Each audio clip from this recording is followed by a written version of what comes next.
Assalamualaikum warahmatullahi wabarakatuh. Perkenalkan, nama saya Adi Oskar. Saya akan memaparkan makalah kebijakan publik dalam advokasi dan mata kuliah hukum dan kebijakan publik yang diasuh oleh Bapak Dr. Muklis SH.MH. Baik, terima kasih untuk waktu yang diberikan. Izinkan saya menyampaikan beberapa hal tentang kebijakan publik dalam advokasi.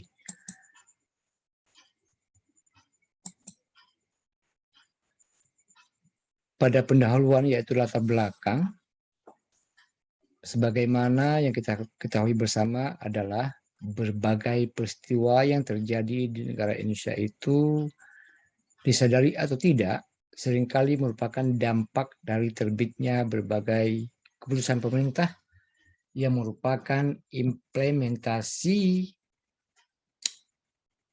dari kebijakan negara.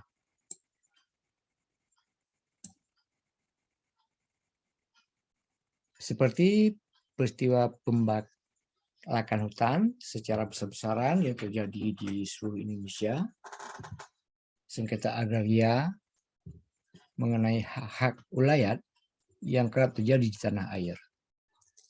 Kontroversi Undang-Undang Nomor 22 Tahun 1999 tentang otonomi daerah, pemerintah daerah merupakan sedikit contoh dari keputusan pemerintah yang berwujud suatu kebijakan dan menimbulkan masalah ketika diimplementasikan. Peristiwa yang berlangsung di sekitar kita bukanlah terjadi secara alami atau sebagai sesuatu yang terjadi karena proses perkembangan yang normal. Berdasarkan berbagai contoh peristiwa yang telah kita uraikan di atas, maka kebijakan negaralah yang sesungguhnya telah memberikan warna terhadap timbulnya peristiwa tersebut. Dengan kata lain, kebijakan negaralah yang sebenarnya yang menjadi penyebab timbulnya peristiwa-peristiwa yang ada di sekitar kita, sehingga kebijakan negara sedikit banyak telah mempengaruhi kehidupan kita sehari-hari. Baik kita sadari atau tidak, dimengerti atau tidak, sebenarnya kegiatan pemerintah dalam membuat suatu keputusan yang dituangkan dalam suatu kebijakan terdiri dari rangkaian proses yang panjang, yaitu terdiri dari formulasi, implementasi, evaluasi. Berbagai permasalahan yang bisa muncul ketika kebijakan diformulasikan, atau ketika diimplementasikan, atau ketika ada kegiatan evaluasi dari kebijakan yang telah dibuat oleh pemerintah. Kita lanjutkan kepada pembahasan, yaitu merubah kebijakan publik. Ada poin di sini, yaitu kita harus memahami dulu advokasi itu apa. Yang pertama adalah advokasi muncul ketika masyarakat yang menjadi suatu objek dari kebijakan yang telah dibuat oleh pemerintah tidak mau menerima atau merasa keberatan dengan adanya kebijakan tersebut. Alasan tidak mau menerima kebijakan bermacam-macam, seperti merasa kepentingan atau kebutuhan tidak terakomodir dalam kebijakan tersebut. Bisa juga karena dengan adanya kebijakan tersebut, maka eksistensi masyarakat dapat terancam. Masyarakat bereaksi karena ketidaksetujuannya terhadap suatu kebijakan yang telah ditetapkan oleh pemerintah, maka timbullah upaya advokasi. Kita masuk kepada pengertian advokasi secara sederhana. Sebagaimana kegiatan unjuk rasa atau demonstrasi dan protes terhadap suatu kebijakan yang telah dibuat oleh pemerintah, itu bisa kita artikan sebagai bentuk daripada pengertian advokasi secara sederhana. Sedangkan pengertian advokasi secara luas diartikan sebagai media mobilisasi pendapat umum, sarana penyampaian pernyataan politik, proses pemberdayaan dan pengorganisasian masyarakat, alat perubahan sosial dan sebagainya. Lalu bagaimana pengertian advokasi oleh organisasi dan pemerintah? Mereka mengartikan bahwa advokasi sebagai kegiatan beracara di pengadilan, ini karena dipengaruhi oleh istilah dalam bahasa Belanda yaitu advokat atau advokatur yang berarti pengacara atau pembela dan lazim digunakan selama ini. Kita lanjutkan daripada advokasi tadi adalah dari berbagai pengertian tentang advokasi di atas, maka dapat dipahami secara umum bahwa advokasi merupakan upaya untuk memperbaiki atau merubah suatu kebijakan sesuai dengan kehendak atau kepentingan mereka yang mendesakkan terjadinya perbaikan atau perubahan tersebut. Artinya, ketika masyarakat tidak setuju atas suatu kebijakan yang ditetapkan oleh pemerintah dan ada keinginan atau upaya-upaya untuk merubah kebijakan tersebut, maka masyarakat dikatakan telah melakukan upaya advokasi. Sehingga sasaran atau tujuan dari upaya advokasi adalah terjadinya perubahan kebijakan publik. Perubahan kebijakan publik yang diinginkan masyarakat secara aplikatif dapat berupa usulan agar kebijakan yang telah dibuat dicabut atau dihentikan. Yang kedua, usulan agar kebijakan yang telah dibuat dirubah atau diganti dengan kebijakan yang sudah direvisi. Yang ketiga, mengusulkan hal-hal yang perlu dirubah dalam kebijakan tersebut. Yang keempat, mengusulkan konsep tandingan untuk kebijakan yang telah dibuat tersebut. Ini terjadi beberapa waktu lalu di lembaga terhormat kita yaitu DPR tentang Undang-Undang Cipta Kerja. Kita lanjutkan. Kedua adalah analisis kebijakan.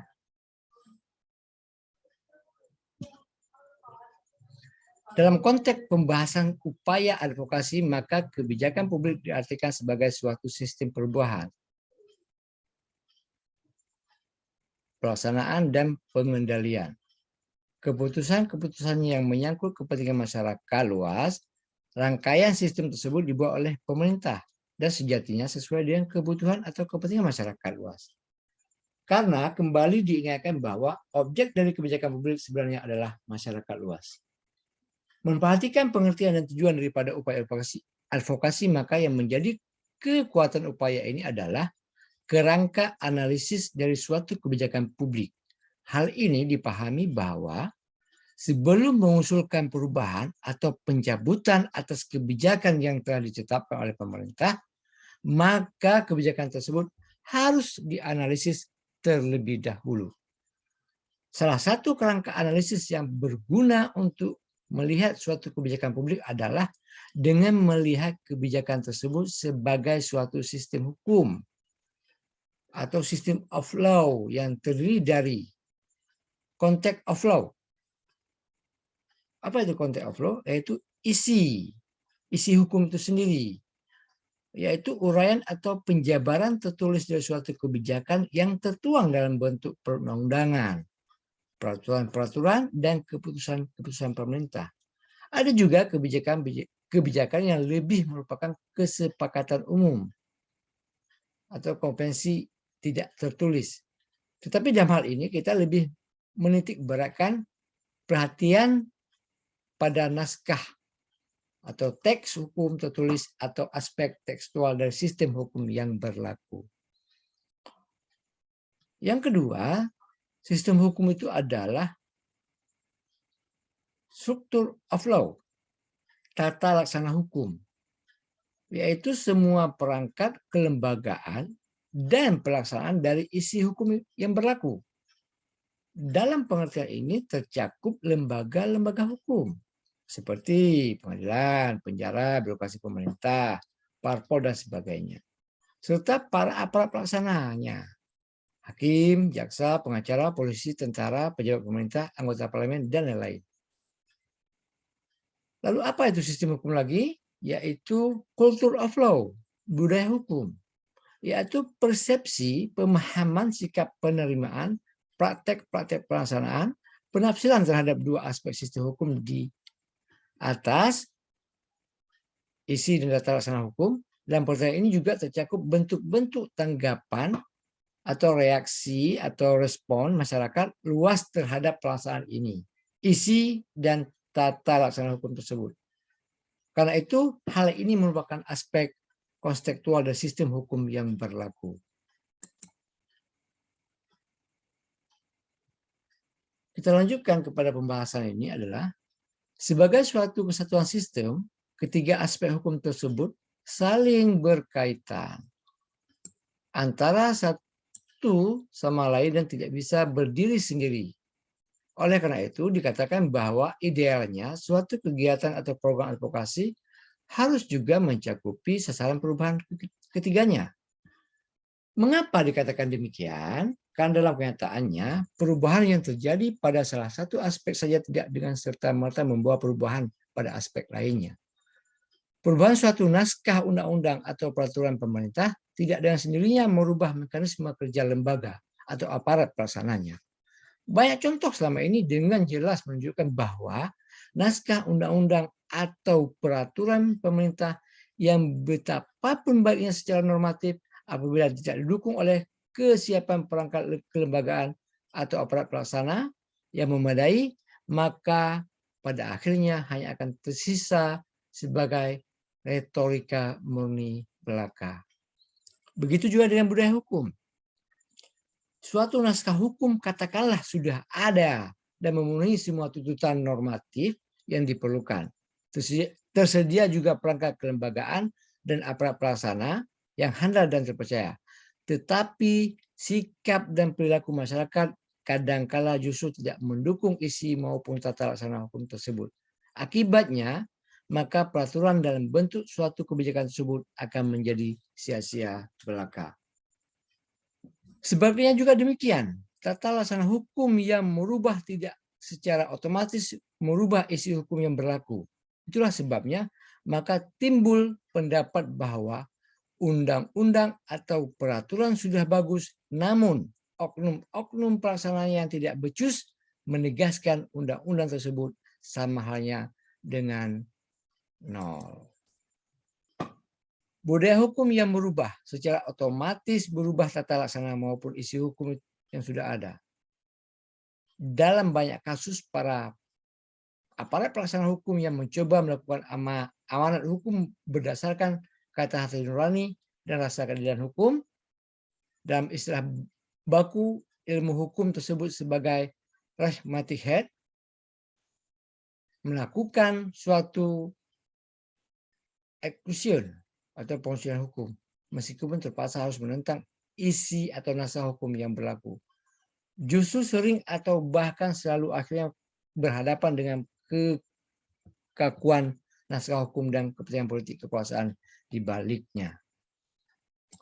Kita lanjutkan.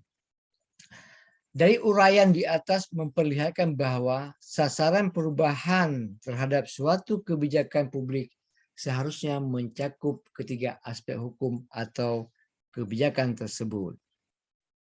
Ini sama artinya suatu kegiatan advokasi yang baik, yang secara sengaja dan sistematis memang dirancang untuk mendesakkan terjadinya suatu perubahan kebijakan baik dalam isi, tata laksana maupun budaya hukum yang berlaku.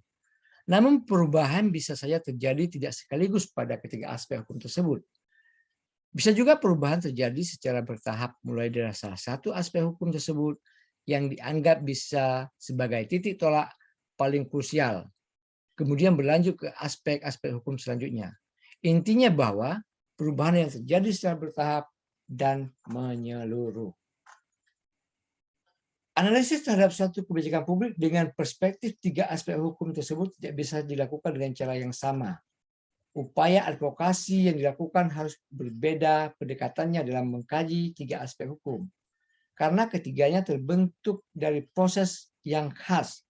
Isu hukum terbentuk melalui proses legislasi dan jurisdiksi. Sementara tata laksana hukum dibentuk melalui proses-proses politik dan manajemen birokrasi. Dan budaya hukum terbentuk melalui proses-proses sosialisasi dan mobilisasi. Kita lanjutkan kepada poin ketiga yaitu proses advokasi. Menurut Miller and Kanfi, advokasi dilakukan melalui 9 langkah yang saling bertindih, yaitu pembayangan visi bersama masyarakat sebagai kondisi ideal yang didambakan. Yang kedua, analisis konteks sosial makro dan seleksi serta analisis masalahnya. Yang ketiga, definisi persoalan dan membingkai isu. Yang keempat, penentuan tujuan. Yang kelima, identifikasi dan analisis atas para stakeholder advokasi dan sasaran. Yang keenam, penyusunan strategi, taktik, dan garis waktu. Yang ketujuh, pelaksanaan strategi dan taktik. Yang kedelapan, evaluasi dampak. Dan yang kesembilan adalah penerapan pelajaran untuk advokasi ke depan. Dalam melakukan proses advokasi ini ada 4 hal tentang perubahan kebijakan yang harus diperhatikan. Lisa Van Halsen pada tahun 97 yaitu mengatakan siapa yang menetapkan, apa yang diputuskan, bagaimana diputuskan, terus bagaimana itu ditegakkan dan dilaksanakan. Seringkali dalam proses advokasi yang ditekankan hanya hasil berupa perubahan kebijakan, tapi tidak ditindaklanjuti sampai pada bagaimana kebijakan itu dilaksanakan.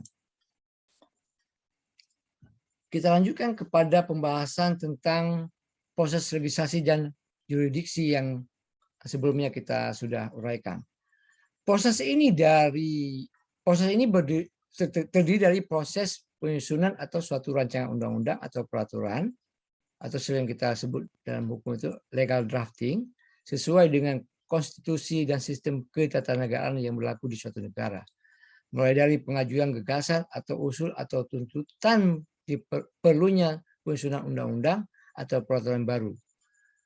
Perdebatan parlemen untuk membahas gagasan atau tuntutan tersebut, pembentukan kelompok kerja dalam kabinet dan parlemen, seminar akademik untuk penyusunan naskah awal atau akademik draft, penyajian naskah awal kepada pemerintah, pengajuan kembali ke parlemen sampai pada akhirnya disepakati atau disetujui dalam pemungutan suara di parlemen.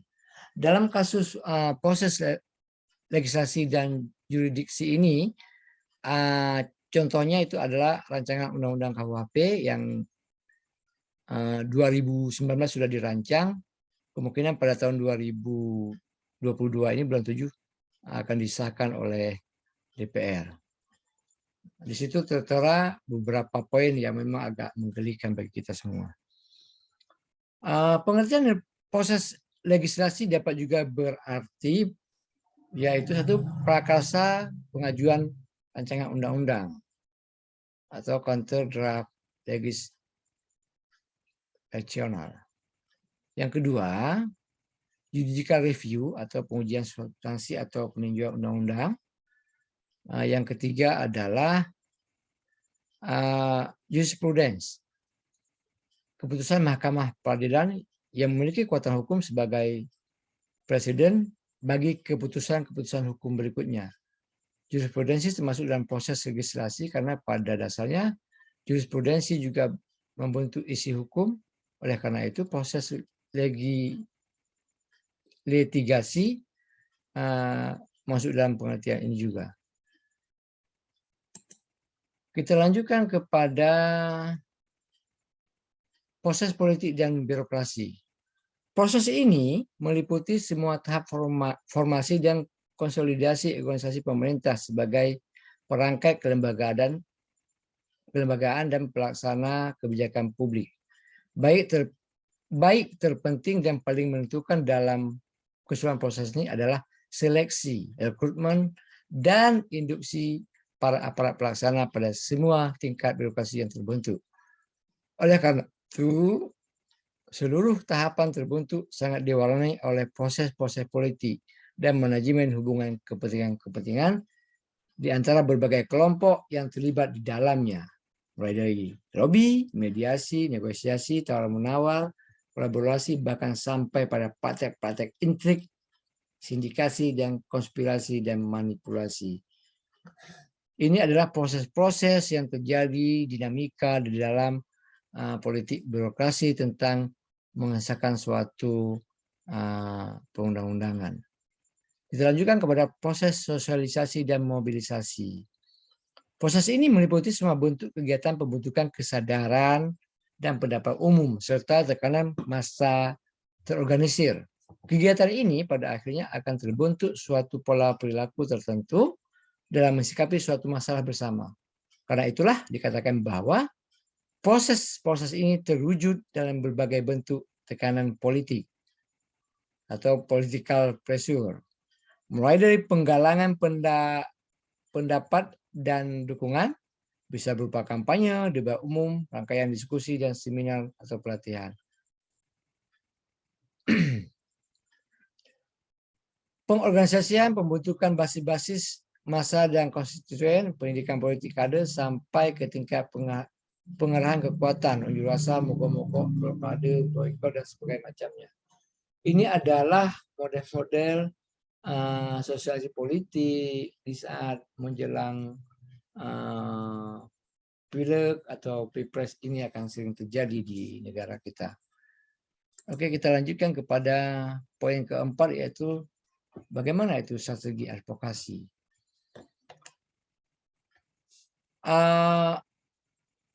Pilihan strategis ditentukan oleh pendekatan advokasi yang dipilih. Dalam teori advokasi ada 3 pendekatan utama menurut Miller and Comfort, yaitu pendekatan kepentingan umum, advokasi for.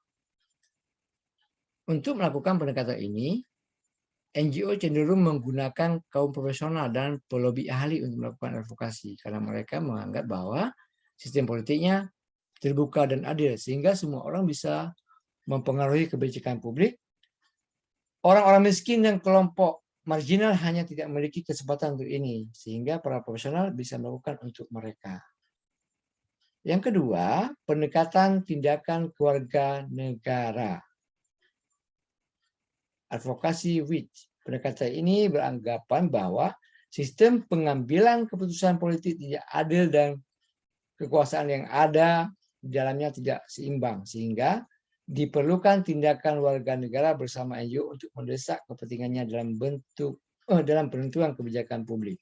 Dan yang ketiga adalah advokasi by, pendekatan transformasi. Pendekatan ini dilakukan melalui pendidikan untuk mengembangkan alat berpikir kritis sehingga masyarakat bisa melihat secara kritis kebijakan yang mempunyai kehidupan dan lakukan perubahan kebijakan untuk kepentingannya. Berdasarkan ketiga pendekatan tersebut, ada beberapa strategi advokasi yang dipilih. Itu oleh Horst Banda dan Jane Convey mengatakan bahwa kolaborasi dengan cara bekerjasama dengan pemerintah, edukasi dengan memberi pemerintah informasi, analisis dan alternatif kebijakan, persuasi yaitu sebagai kelompok penekan atau pressure group untuk mendesak perubahan kebijakan dan menunjukkan dukungan publik. Ini biasa dilakukan oleh lembaga-lembaga hukum. Litigasi melalui tuntutan hukum di pengadilan.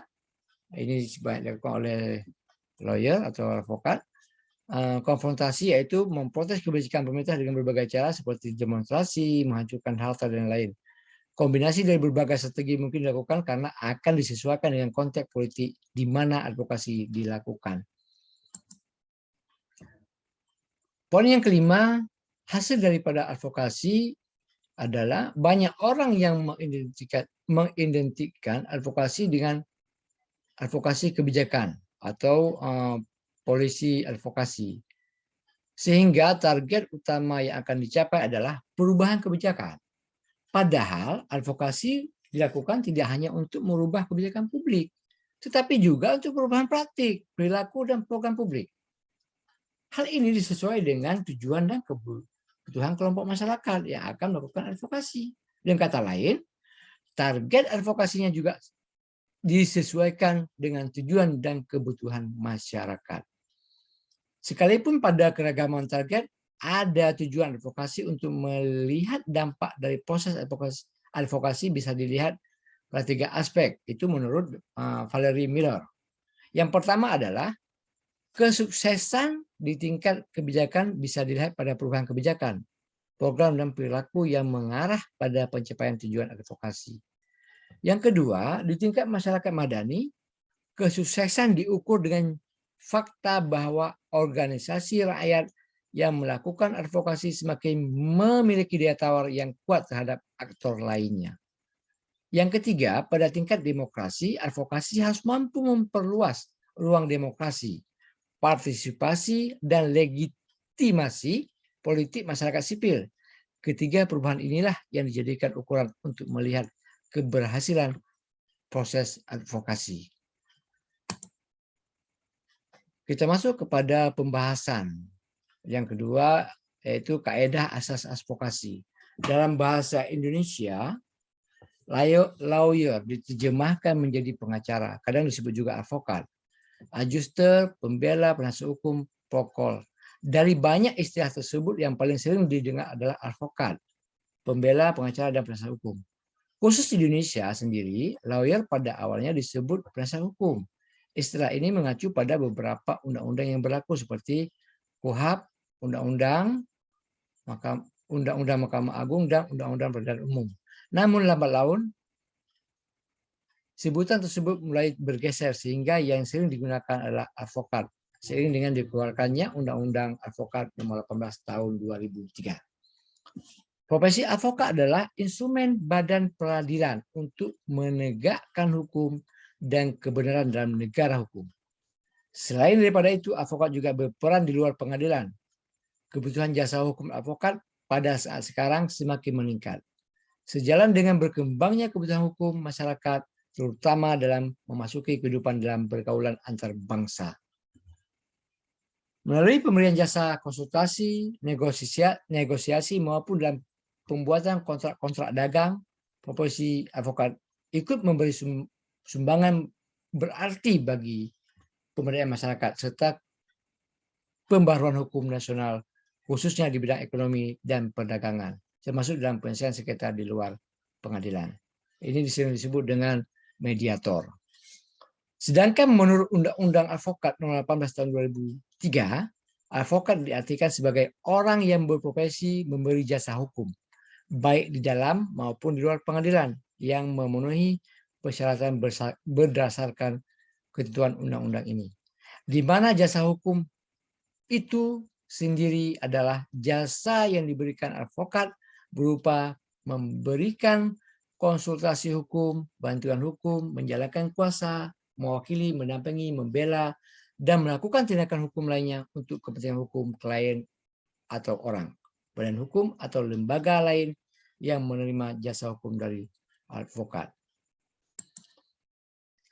Kita lanjutkan pada pembahasan ini, tugas advokat. Salah satu tugas advokat dalam melaksanakan profesinya adalah melayani klien. Namun dalam hal ini, tentunya seorang advokat terlebih dahulu harus menguasai hukum-hukum positif yang merupakan bekal yang memadai untuk kebutuhan klien. Ada 3 pelayanan yang biasa diberikan oleh advokat kepada klien, yaitu pelayanan pasif atau aktif. Untuk kategori layanan pasif dan non-litigasi, seorang advokat dapat memberikan pelayanan berupa konsultasi hukum, pembuatan pendapat hukum atau legal opinion, dan yang ketiga adalah legal audit atau investigasi berkas perkara. Sementara untuk yang bersifat aktif, seorang pengacara bisa memberikan pelayanan berupa litigasi atau pembelaan, biasa dilakukan untuk dan atas nama klien, mulai dari proses penyelidikan, dan penyidikan di kepolisian, penyidikan dan penuntutan di kejaksaan, hingga persidangan di pengadilan. Yang kedua adalah pelayanan aktif lainnya yang bersifat non-litigasi. Seorang advokat bisa menjalankan usaha menjalankan kuasanya untuk menyelesaikan kasus secara alternatif seperti negosiasi, mediasi, perizinan kontrak, dan arbitrase.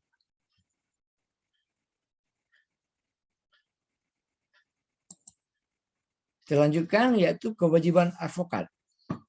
Adapun beberapa kewajiban advokat dalam menjalankan tugasnya diantaranya yaitu public service, kesetiaan pada masyarakat. Kewajiban di atas memberikan konsekuensi bahwa seorang advokat harus orang yang jujur dan cakap, suka menolong orang miskin, legal aid, tidak mencari-cari perkara, tidak membantu praktek hukum yang tidak sah. Yang kedua, kewajiban advokat adalah kesetiaan pada peradilan.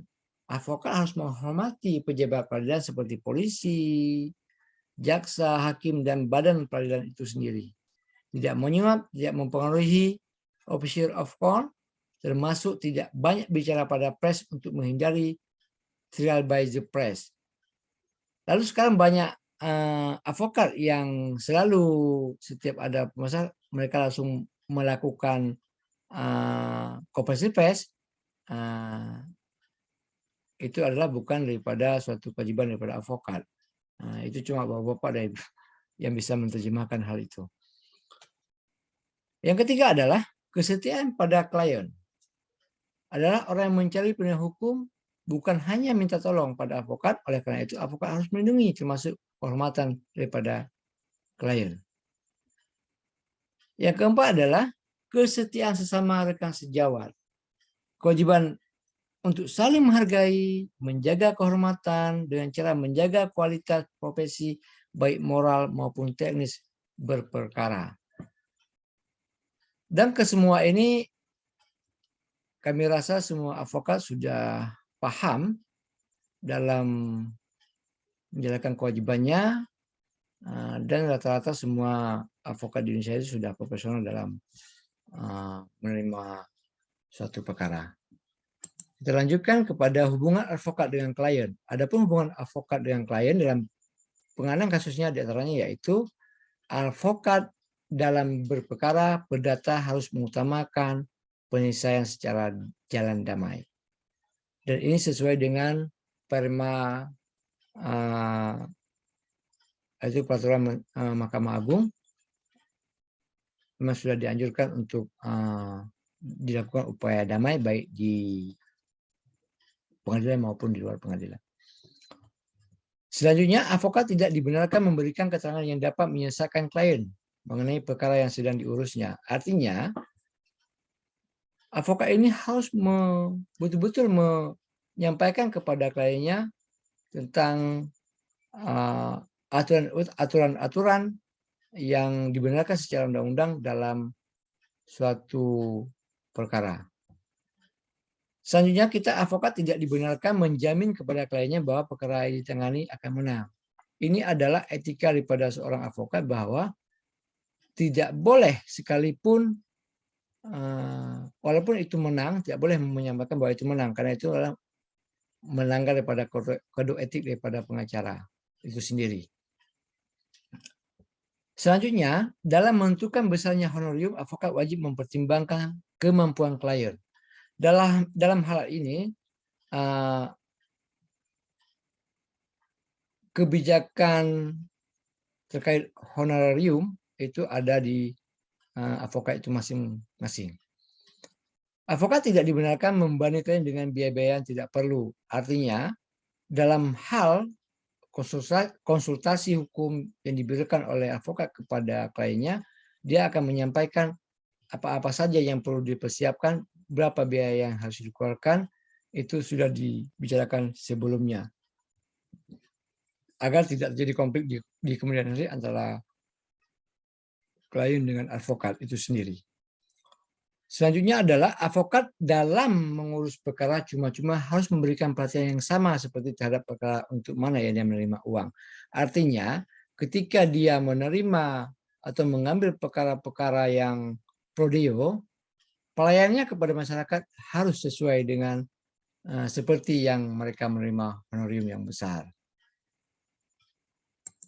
Kita lanjutkan kepada poin berikutnya adalah advokat harus menolak mengurus perkara yang menurut keyakinannya tidak mempunyai dasar hukumnya.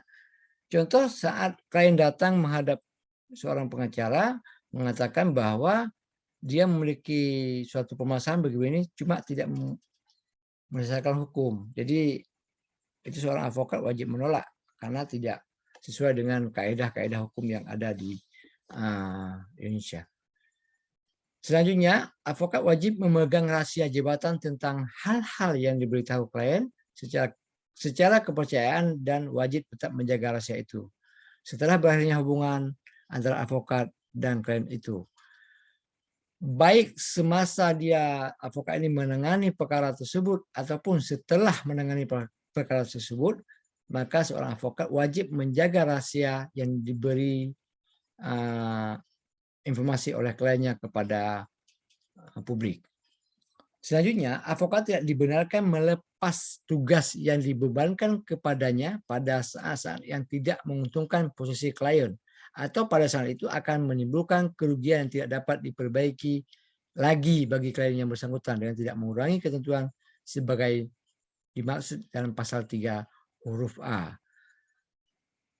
Di sini adalah profesional seorang advokat memang betul-betul diuji ketika dia mengalami hal-hal yang mungkin dia tidak inginkan dalam persidangan. Selanjutnya adalah advokat mengurus kepentingan bersama dari dua pihak atau lebih harus mengundurkan diri sepenuhnya dari pengurusan kepentingan tersebut apabila di kemudian hari timbul pertentangan kepentingan antara pihak-pihak yang bersangkutan. Artinya pengacara ini kalau sudah memegang pihak P, maka tidak boleh memegang pihak T. Nah, dalam hal ini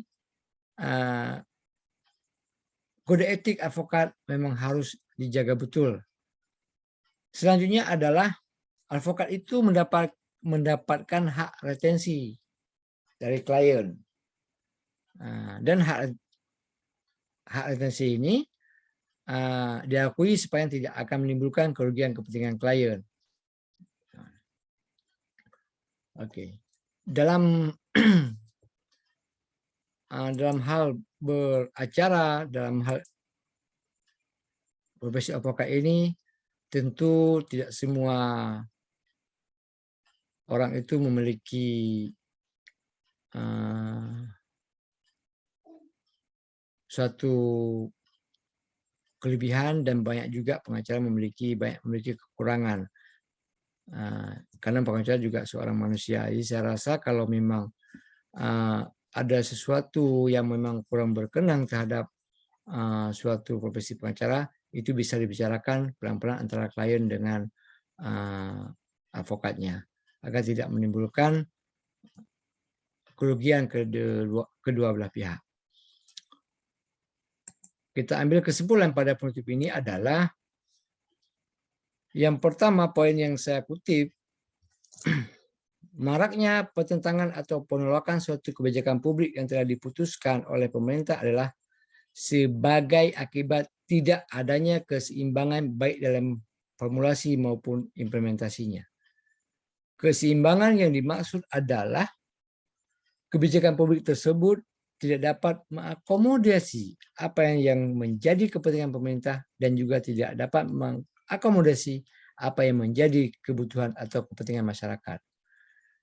Dua pihak ini harus diperhatikan eksistensinya karena memang kedua pihak inilah yang menjadi domain berlakunya suatu kebijakan publik. Pemerintah tidak bisa menutup mata dalam arti tidak memperhatikan dampak dari diberlakukannya suatu kebijakan publik.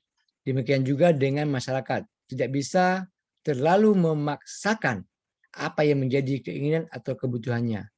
Dimaksudkan dalam penyusunan suatu kebijakan publik.